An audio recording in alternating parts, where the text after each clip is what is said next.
ಸಂಕ್ರಾಂತಿ ಸಂಭ್ರಮಕ್ಕೆ ಬೆಂಗಳೂರಿನ ಗವಿಗಂಗಾಧರೇಶ್ವರ ದೇವಸ್ಥಾನ ಸಜ್ಜಾಗಿದೆ.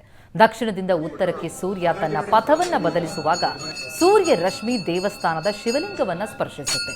ಗವಿಗಂಗಾಧರೇಶ್ವರ ದೇವಾಲಯದ ಈ ವಿಶೇಷತೆಯನ್ನ, ಈ ವಿಸ್ಮಯಕ್ಕೆ ಸಾಕ್ಷಿಯಾಗ್ತಾ ಇರೋದನ್ನು ಕಣ್ತುಂಬಿಕೊಳ್ಳೋದಕ್ಕೆ ಸಾವಿರಾರು ಭಕ್ತರು ಬರ್ತಾರೆ. ಸೂರ್ಯರಶ್ಮಿ ಶಿವನನ್ನ ಸ್ಪರ್ಶಿಸುವಂತಹ ವಿಶೇಷ ಕೌತುಕ ಇಂದು ನಡೆದಿದ್ದು, ಸೂರ್ಯ ದಕ್ಷಿಣ ಪಥದಿಂದ ಉತ್ತರ ಪಥಕ್ಕೆ ದಿಕ್ಕು ಬದಲಿಸುವ ವೇಳೆ ಶಿವನ ಮೂರ್ತಿಯನ್ನ ಕಿರಣಗಳು ಸ್ಪರ್ಶಿಸುತ್ತೆ.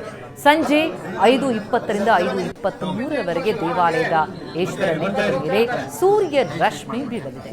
ಸೂರ್ಯ ಪೂಜೆ ವೀಕ್ಷಿಸೋದಕ್ಕೆ ಅಂತ ಭಕ್ತರಿಗೆ ಅನುಕೂಲವಾಗುವಂತೆ ದೇವಸ್ಥಾನದ ಹೊರಾಂಗಣದಲ್ಲಿ ದೊಡ್ಡ ಪೆಂಡಾಲ್ ಹಾಕಿ 10 LED ಪರದೆಗಳನ್ನು ಕೂಡ ಅಳವಡಿಸಲಾಗಿದೆ.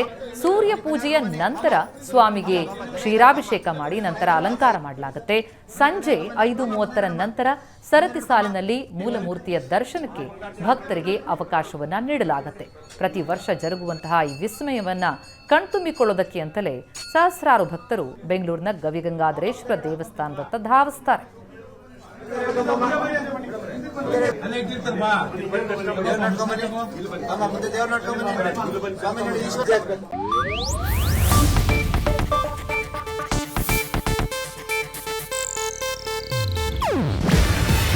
ಇದು ಏಷ್ಯಾನೆಟ್ ನ್ಯೂಸ್ ನೆಟ್ವರ್ಕ್ ಪ್ರಸ್ತುತಿ.